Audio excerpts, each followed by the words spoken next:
అలానే సిఎస్ రావు, కొలికపూడి శ్రీనివాసరావు గారు తిరువూరు ఎమ్మెల్యే.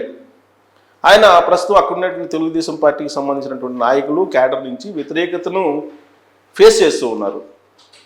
రీసెంట్గా చంద్రబాబు నాయుడు గారు ఆ నియోజకవర్గానికి వెళ్ళినప్పుడు ఆయనకి పెద్దగా ప్రాధాన్యత కూడా ఇవ్వలేదు.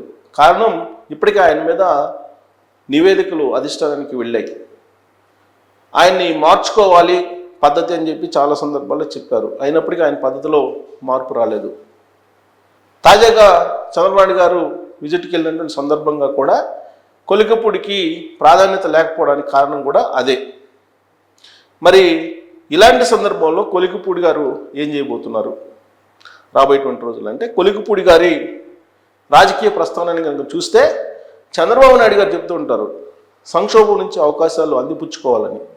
దాన్ని 100కు 100% ఇంప్లిమెంట్ చేసినటువంటి లీడర్ ఎవరైనా ఉన్నారంటే కొలికపూడి గారే.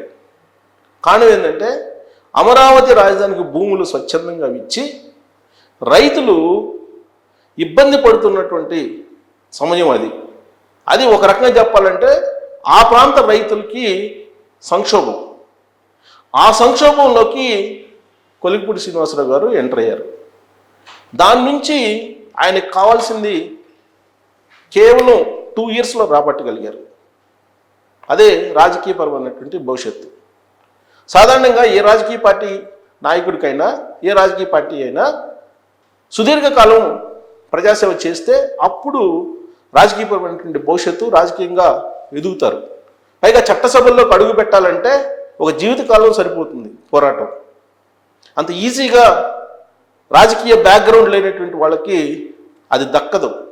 కానీ ఎలాంటి రాజకీయపరమైనటువంటి బ్యాక్గ్రౌండ్ లేకుండా, ఆర్థికపరమైనటువంటి వనరులు లేకుండా చాలా ఈజీగా కేవలం 2 సంవత్సరాల్లో కొలికపూడి గారు చట్టసభల్లో అడుగుపెట్టగలిగారు. దానికి కారణం ఏంటంటే చంద్రబాబు గారి సూత్రం. సంక్షోభం నుంచి అవకాశాలని అందిపుచ్చుకున్నాడు ఆయన. ఆ రోజున అమరావతి రైతులతోటి నడిచారు. అమరావతి రైతుల ఆందోళనలకు, ధర్నాలకు, నిరసనలకు సంఘీభావం ప్రకటించారు. తానున్నాను అంటూ వాళ్ళ మధ్యకు వెళ్ళారు. ఆయన రైతులు ఏ కార్యక్రమం తలపెట్టినా కానీ ఆయన ముందున్నారు. సామాజిక వర్గం పరంగా ఎస్సీ కాబట్టి తెలుగుదేశం పార్టీ కూడా ప్రాధాన్యత ఇచ్చింది. కారణం ఏంటంటే అప్పటి వరకు అది కమ్మ రాజధాని, కమ్మరావతి, ఇన్సైడర్ ట్రేడింగ్ జరిగింది అక్కడ, ఇలాంటి రకరకాలుగా చెప్పారు. అది ఎడారి, శ్మశానం వైఎస్ఆర్ కాంగ్రెస్ పార్టీ చెప్పింది. దాన్ని ఫేస్ చేయాలంటే కనుక ఈ సామాజిక వర్గం కంటే కూడా ఎస్సీ సామాజిక వర్గం బెటర్ అని చెప్పి సహజంగా అనుకుంటారు ఎవరైనా. అందులోనూ ఎస్సీలకు అన్యాయం జరిగింది అక్కడ అని చెప్పి వైఎస్ఆర్ కాంగ్రెస్ పార్టీ ఒక అపవాదం మోపినటువంటి సమయం అది. అందుకే ఎస్సీ సామాజిక వర్గం నుంచి కొలికపూడి గారు వాయిస్ వినిపిస్తే దాన్ని ప్రజలు కూడా బలంగా రిసీవ్ చేసుకుంటారనే ఉద్దేశంతో ఎంకరేజ్ చేశారు. ఆయన వెంట నడిచారు రైతులు కూడా, ఆయన్ని నమ్మారు. ఆర్థికపరమైన వనరులను సమకూర్చుకొని ఆయన్ని ముందుండి నడిపించారు. ఎస్సీలకు అన్యాయం జరగలేదు, ఎస్సీలకి న్యాయం జరిగింది అమరావతి రాజధాని కారణంగా అనేటువంటి అభిప్రాయాన్ని బలంగా తీసుకెళ్లటంలో కొలికపూడి శ్రీనివాసరావు గారు సక్సెస్ అయ్యారు. అందుకే ఆయన చేసినటువంటి నాయకత్వాన్ని, ఆయన ముందుండి నడిపించినటువంటి పోరాటానికి గుర్తింపుగా తిరువూరులో సుదీర్ఘకాలం పాటు ఎన్నో ఏళ్లుగా పనిచేస్తున్నటువంటి తెలుగుదేశం పార్టీ ఇన్ఛార్జీలను కూడా కాదని చివరి నిమిషంలో అక్కడి నుంచి పోటీ చేయడానికి చంద్రబాబు నాయుడు గారు కొలికపూడికి అవకాశం ఇచ్చారు. పార్టీ అప్పటికే బలంగా ఉంది అక్కడ. పార్టీ అభ్యర్థి ఎవరి నుంచున్నా గెలిచేటువంటి పరిస్థితి. అలాంటి సేఫెస్ట్ ప్లేస్ని కొలికపూడి గారు ఎంచుకున్నారు. ఆ సీటు తనకు కావాలని చెప్పి కోరారు. చంద్రబాబు నాయుడు గారు కాదనలేకపోయారు. ఆ రోజు ఉన్నటువంటి సిచ్యువేషన్ అలాంటిది. సీన్ కట్ చేస్తే ఆయన 2024 ఎన్నికల్లో గెలిచారు. గెలిచిన తర్వాత నుంచి ఆయన రూటే సపరేట్ అయిపోయింది. ఆయన ఒక దావన వెళ్తుంటే Telugu Desam party cadre, Telugu Desam party ద్వితీయ శ్రేణి మరొక మార్గంలో పయనిస్తూ ఉంది. తెలుగుదేశం పార్టీ కార్యకర్తలు, లీడర్ల మీదనే ఆయన కేసులు పెట్టేటువంటి పరిస్థితికి వచ్చారు. చట్టాన్ని తన చేతులకు తీసుకున్నారు అనేక సందర్భాల్లో. అవన్నీ కంప్లైంట్స్ రూపంలో తెలుగుదేశం పార్టీ అధిష్టానానికి వెళ్ళాయి. కూటమి ప్రభుత్వానికి కూడా ఇబ్బంది కలిగించేలాగా ఆయన వ్యవహరించాడనేటువంటి భావన ప్రభుత్వంలో ఉంది. అందుకే ఆయన్ని పిలిచి 1-2 సందర్భాల్లో క్రమశిక్షణ సంఘం మాట్లాడింది. కానీ ఆయన తీరులో మార్పు రాలేదు. మార్పు రాకపోగా తన దూకుడిని మరింత పెంచారు. దానికి కారణం ఏంటి అనే దాని మీద సెకండ్ యాంగిల్లో చర్చ జరుగుతోంది. వైఎస్ఆర్ కాంగ్రెస్ పార్టీకి ఆయన వెళ్ళబోతున్నారు అనేటువంటి ఒక చర్చ నడుస్తుంది ఈ మధ్యకాలంలో. బహుశా అది నిజం లేకపోయి ఉండొచ్చు. కారణం ఏంటంటే వైఎస్ఆర్ కాంగ్రెస్ పార్టీని జగన్మోహన్ రెడ్డి గారిని వ్యతిరేకిస్తూ ఎదిగినటువంటి లీడరు కొలికిపూడి శ్రీనివాస్ గారు.